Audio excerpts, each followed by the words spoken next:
good to see you. Hey, how are you? I'm good, how are you? Yeah, good, thanks. Good. Now these big nights, they make it special for the fans certainly, special for the players, but what's it feel like for you? Is this why you're in football with nights like this, Stamford Bridge, 30,000 fans and Chelsea versus Arsenal?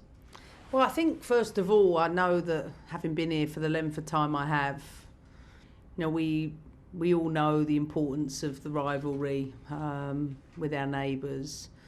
And I say that in a good way. Of course, both teams want to win. I think for me, as I've always been clear about, I'm always excited about the growth around the game itself. So I'm looking forward to a packed crowd. I know how much effort has gone into that off the pitch from so many different departments to get us to that place. I'll be brutally honest, I want to be able to say I really hope we capitalise on that, because that's something that I think our rivals Arsenal have done really, really well off the pitch. So I think I want to take that as an opportunity. I think when it comes to on the pitch, listen, Jonas and I have played against each other plenty of times, I'll miss these games, that's for sure.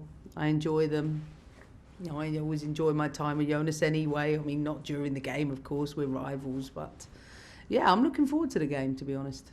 He said exactly the same about you earlier. Oh, did he? He did. He said he'll miss these games as well. And he also described you as being very intelligent to have conversations with outside of the game. How would you describe Jonas? Yeah, likewise. I think, don't get me wrong, I think he can be a pain in the backside on the touchline to the fourth officials, but I think he'd acknowledge that. I agree. I think off the pitch, we've had many conversations around the growth of the game, around things we might have done in each other's environments to learn from each other. I'm sure we'll do more of that after my time at Chelsea. I have huge respect for him and the work that he's done at Arsenal. He's in a great position with a fantastic playing squad and, one that, like I said, we know each other quite well and we know the importance of the game to each other. But listen, it's business tomorrow night. Our friendship will be put aside until a future date, and it's about, for me, doing my best for Chelsea. You say it's business tomorrow. Is there a sense of revenge for what happened in December?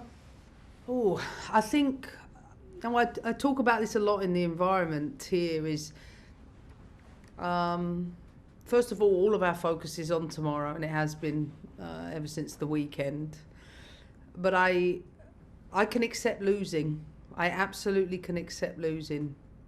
How you lose is another matter, and the players are aware of that. So when it comes to the expectations from a performance perspective, the players absolutely know what you have to do when you play for this football club. And as long as the performance is there, as long as all of the things that we sign up to when we put this badge on, then I can semi-live with it.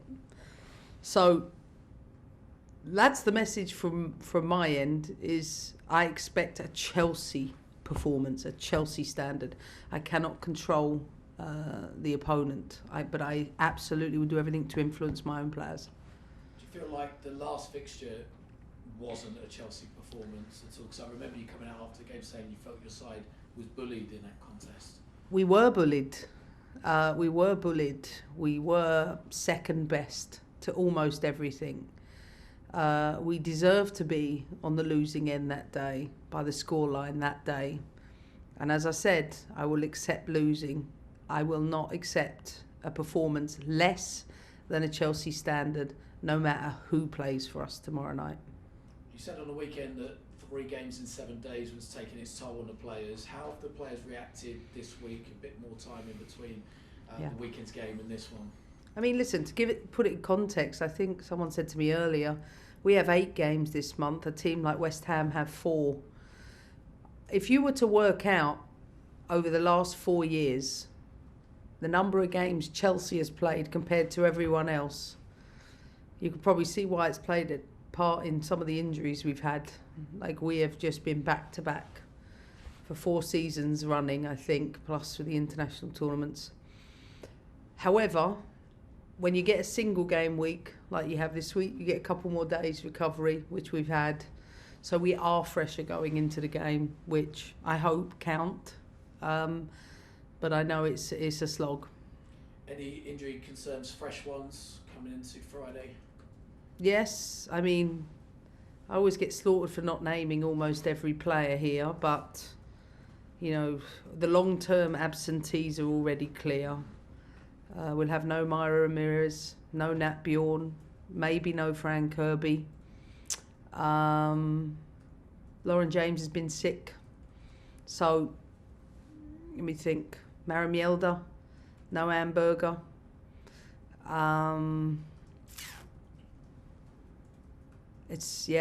There's a big treatment room at this moment in time. Is this the toughest you found it here at Chelsea? Yeah. Injury-wise? Yeah, definitely. I think the game's accumulation has absolutely taken its toll. These players have to play year-round internationally. You think we've lost 3 number 9s. We've lost Millie Bright, Anique Nouwen, Mara Mielda, Nat Bjorn. The team, however, that are playing deserve huge credit because we've been able to maintain this position knowing we have had, a pretty horrific time with injury. But, like I said, it don't matter who you are. When you put that shirt on, I expect a certain level. And regardless of who's absent from the team, I expect nothing less from those that play. Final one from me. What would it mean to you and the team to pick up 3 points in what will be your final WSL game leading Chelsea against Arsenal Friday? Yeah, of course. I'd love to pick up 3 points tomorrow.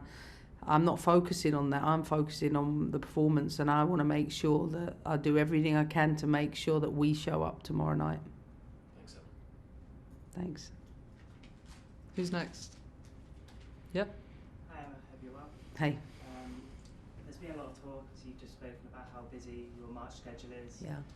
and the physical impacts that could have on your squad. But do you think it can almost have a positive mental impact on your squad compared to your rivals in Arsenal and Man City who have fallen short in other competitions, that your squad are able to fight on 4 fronts coming into the run-in now? Listen, a week's a long time in football, and if you'd have said to me prior to the Man City game, we want to win. We had to go away to Manchester and win again with trying circumstances. I'm pretty certain if you took some of the key players that have been lost in our team out of others, you realise that our team is doing a tremendous job. I think our team does really, really well in adverse situations. I think we're really resilient. One thing I will say is that what I really appreciate about our team is that whatever 11 I put out, on a regular basis, players will come up to me and they're not in the starting 11 and they say, "You can count on me, coach. When you need me, I'm ready. And if it's during the game, if it's the next game, count on me, you can be ready. I will be ready." And for me, that's shows an awful lot about the characters we have, that the sacrifices, whether they're in the team or they're not in the team, they will make those contributions. And different people have come in at different times and done different jobs, whether Nuskan had to go centre back, different players have done different things, and I'm really appreciative of that. And obviously the end of this March run of fixtures, you're playing Arsenal again in the Conti-Cup final. Yeah. Does having that fixture in only a couple of weeks play any sort of role in your preparation for this game? Absolutely not, because we then go to Ajax, then we play West Ham, then we play Ajax, then we play Arsenal. It's so far away for me. It's just the last thing on my mind. It's all about tomorrow night. It's all about, as I said before, I have zero focus on the opponent. Not because I don't respect them, but because for the players that we have out, I want 1,000% from them. And, I want the crowd to be, a big factor for us tomorrow. like I said, I expect a performance of the standard that's befitting of this badge. And thank you for your time. Thanks. Thank you. Rachel, next, please. On Zoom? Yes, please. Thanks, Rach. Is this all Zoom now? There's a couple more in the room, Okay. but we're going to go to Rachel first. Oh, yeah. Okay, thank you. I was going to ask you about you tactically, Emma. Something I noticed particularly in the Champions League, particularly in the COVID Champions League, when you play teams. I can't talk to you when, you know what I mean, it's just a bit, do you mind if I feel like I'm shutting my head, I can look people in the eye, you know. When you play teams the second time, there always seems to be an improvement. Yeah. And it was even looking at the Barcelona final, there was an improvement in the second half. I just wonder for you as a manager, when you've come up against, say, that loss at the Emirates, how much you can learn from that yourself and change it tactically. You feel like you're in a situation now where you've got injuries to contend with, you've got fixtures to contend with. Is that just another challenge for you to kind of learn, I suppose? I mean, listen, no question, it can feel a little easier to learn a lot more from the losses, right? But I like to have the same rigour in the wins too. That's why I believe in the processes, because if you do things born out of emotional responses, then you're not thorough.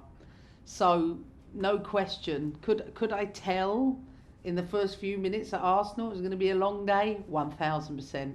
Is that tactically related? Definitely not. Definitely not. Because intensity, intention, all of those things are controllables. No question, on one day one team might have an advantage over another because they dominate those things better than the opponent. But my job as a coach, beyond setting the team up structurally, is to make sure I get that part right. But equally, we had a really, really good team meeting this week. The team had a meeting. They do this in reflections. And we talked about the 22 hours off the pitch. So you train for 2 hours. You get 22 hours of get your sleep right, get your nutrition right, get all of that right. You get all of those things right, it makes you reliable. If you're reliable, you can help the team win. If you don't get that right, you're not reliable. And if you're not reliable, you can't help the team win. So much the psychology to perform at the levels you need to is all about like getting the stuff that you and I have to get right every day if we're to perform in our jobs. Like, think about the many times you've had a shit night's sleep, you haven't eaten very well, you haven't, whatever, you're in a bad mood, someone's give you the ump, and you don't necessarily perform at your best level.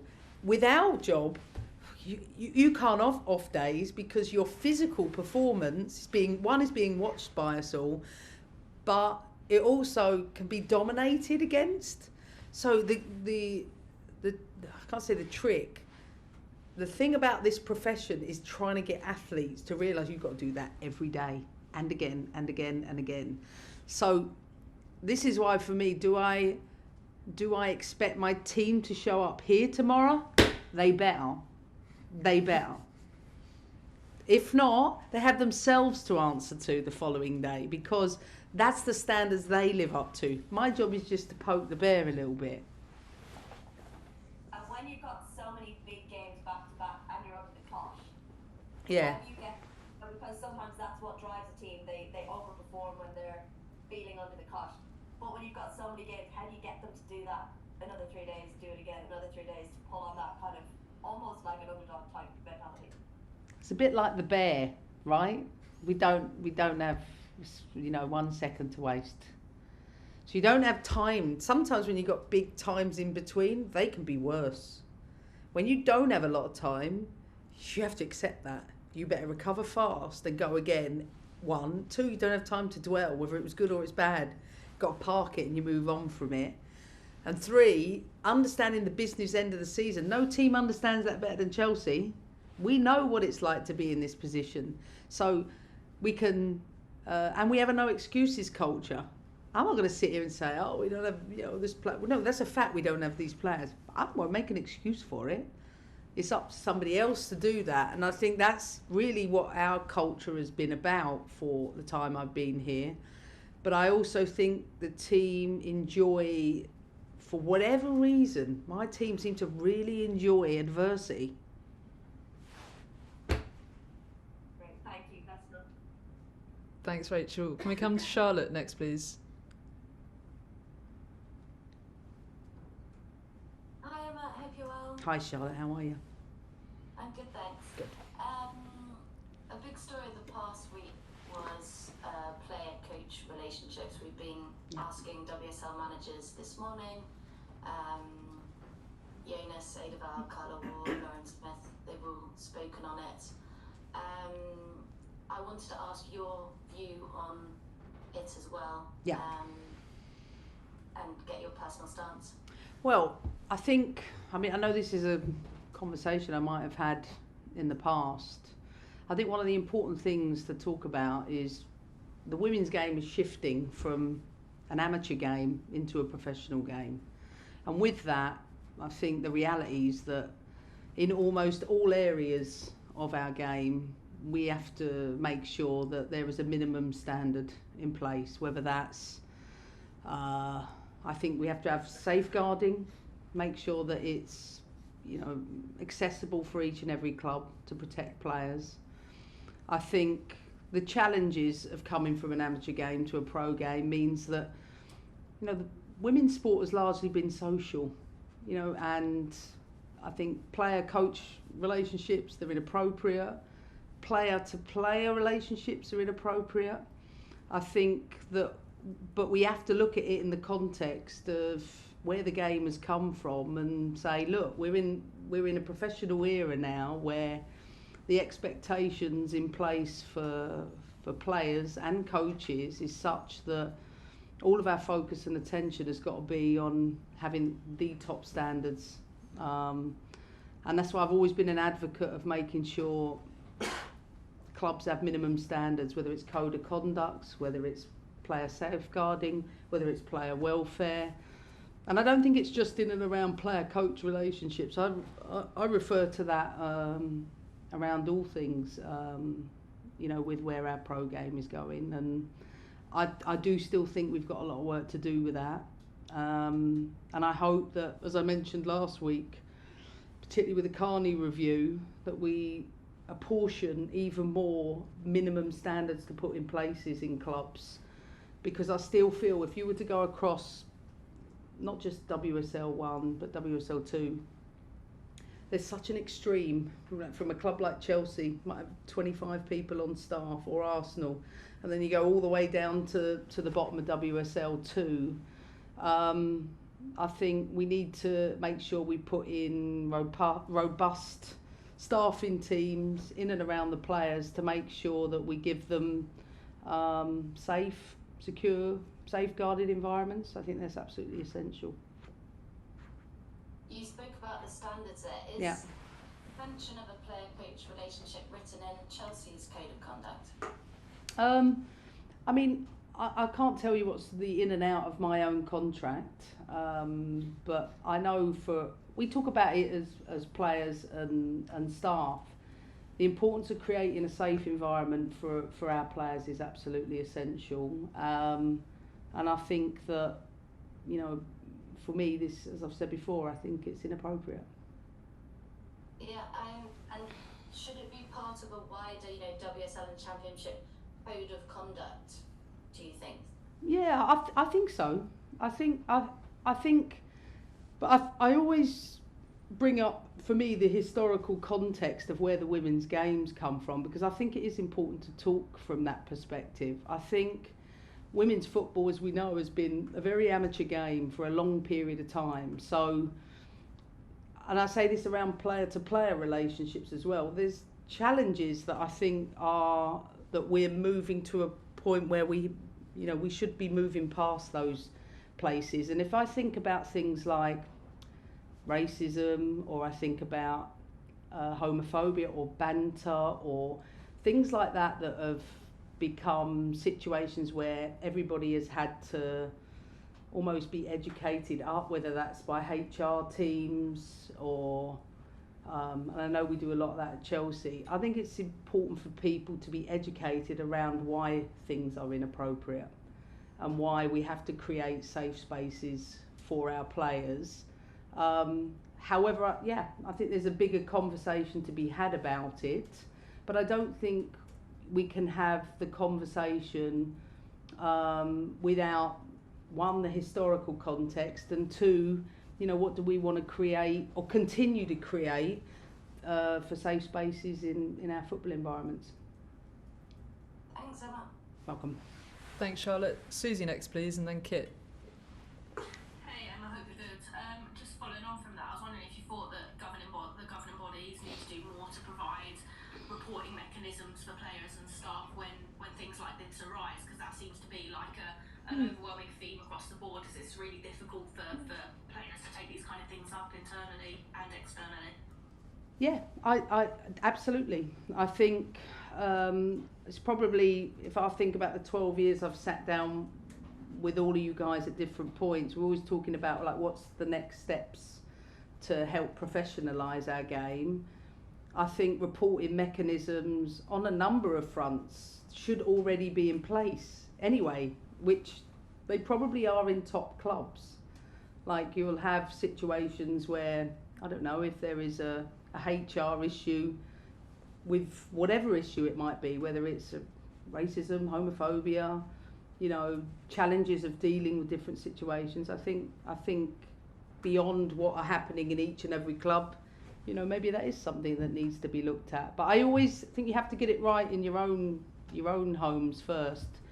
And I think that HR teams in each and every individual clubs have a role to play in, educating with those challenges. And I don't think those challenges are limited to player coach. I think it's to player.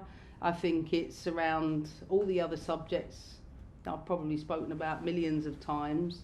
And probably just the next step for where the game needs to go. And you spoke about pre and post professionalism and what that change means and the impact it can have on things. Obviously we speak to lots of different people and we're getting the impression, I think many of us get an impression that it's still quite prevalent today in the professional game. Obviously you speak to lots of players, managers, you've got ear to the ground. Do you think there is a problem in today's game, in the professional game? Listen, I can only talk for my own team and say that no, that isn't the case in my own club. Do I hear about those things across the board? I really would love to tell you I have time to get on the telephone and ask those things, but generally I don't. I'm probably last to hear most things, and not because I'm ignorant, but because I don't know, maybe players talk about these things, but coaches don't pick up the phone to each other and talk about this stuff. I don't mean to be funny about it. Thanks, Emma. Good luck on the weekends tomorrow. Thanks. Time flying. Thanks, Susie. Kit, and then Asif, please. Hi Emma, how are you? Oh, hey. Hi.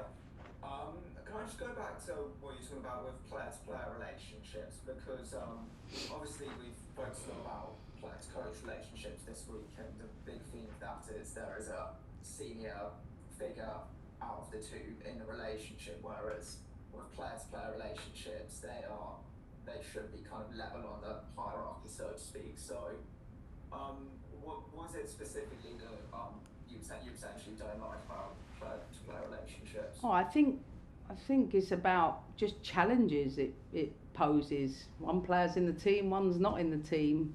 One might be in the last year of the contract, one might not be. One might be competing in a position with someone else. You don't need me to spell that out. It presents challenges.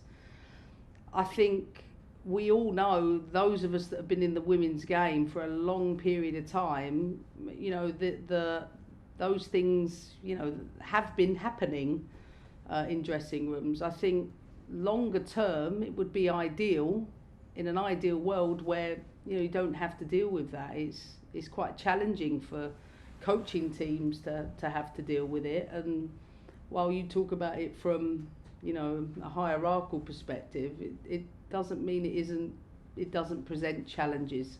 It does. And I think we have to work an awful lot on how to manage those challenges in a locker room, because they're far from ideal.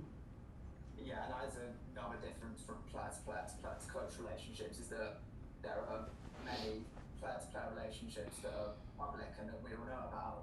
So as someone in your position, is that something that you just kind of have to tolerate at the moment?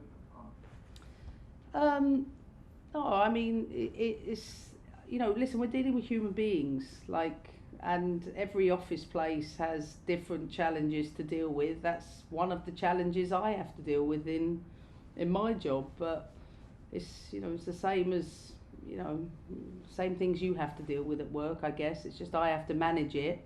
And like I said, it presents challenges. We do talk about it internally. I think long term, in an ideal world, it was something that, you know, we didn't have to. And yeah, finally getting to my next question in terms of like relationships in workplaces generally are also not uncommon and quite accepted. So is this kind of a problem you think is unique to football, or at least unique to sport? Well, no, I can't sit here and talk about every sport. You know, if you went into the men's game, you'd find a whole set of, you know, different challenges that, you know, are unique to men's football. You might find one that's different to gymnastics, or, you know, etc., etc. I can only talk for my own sport, and I can only talk for the women's game. Thank you, Emma. Appreciate it. Cheers. Last one on Zoom from Asif, please. Hi, Emma. Hopefully a bit of an easy question for you. Even before tomorrow's game, you've only got until 11 tonight to submit your revised Champions League squad. You've got 4... I didn't hear that, sorry. You've only got until 11 tonight to submit your revised Champions League squad. You've got 4 players that you could add. Myra, Michael, Kat and Natalie. You can only add 3.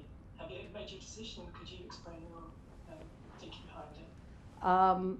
We haven't made our decisions. I mentioned before, I've got some injury problems to deal with when I go back, so that's something Paul Green deals with, and yeah, I actually, yeah, I'll speak with him when I go back into the office. I haven't seen him today.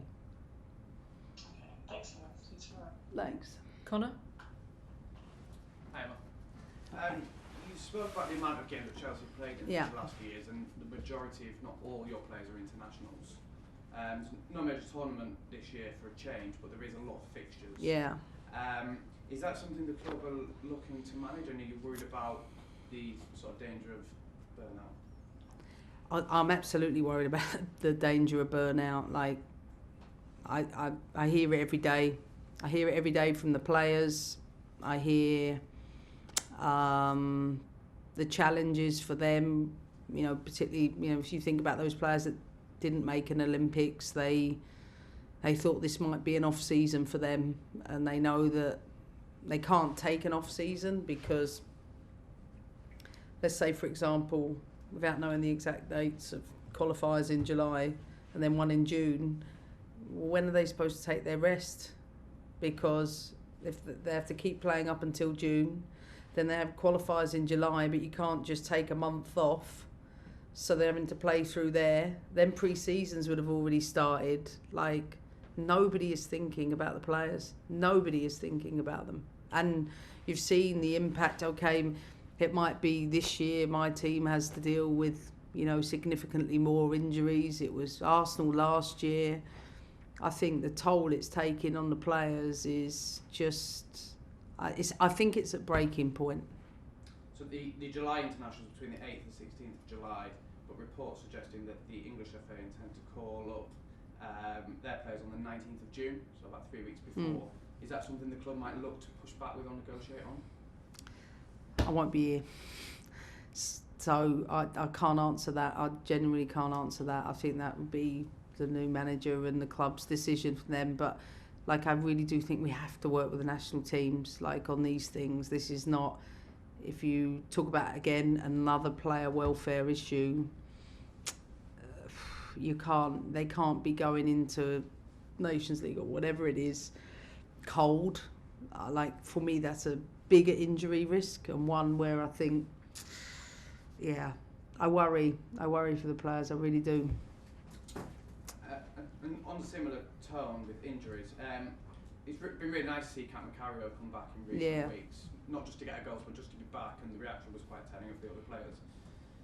there's obviously might be a lot of expectation on her. One, because she's such a good player, but two, because your forward line is absolutely battered at the minute. But she's sort of been out for 2 years. Thank you for that. I'm sure you probably already know it. What are your expectations of her? I'm sure she's probably not quite at 90 minutes yet or very soon because it's such a long period of time, but what are their expectations for her for the rest of the season? The thing is, you know, there's no denying, you know, Kat is an exceptional player. And she came on last week, made a telling contribution to the team for 35 minutes. But she's only sort of had 3 other appearances at very minimal amounts. If you then just go and start her plus the training games and then all of a sudden it's like, well, she'll start this one, a couple of days we'll cover the next one. You go from, how do I put it, a carefully managed load to the humongous spike. And of course, I wanted to play, the team wanted to play, the fans wanted to play. But then you risk everything going always almost back to the beginning again. So we're in a rock and a hard place. What I would say is, psychologically, I think she's almost there, and I think that's part of that. But performance of medical teams now, when it comes to the management of players, is such that you have to listen to the whole argument around the player, and if you don't, regardless of it being a results business, you run the risk of doing too much too quickly. And we've spent such a long time getting Kat to this point. I'd hate to lose her because we were just a tad impatient. Thank you. Cool.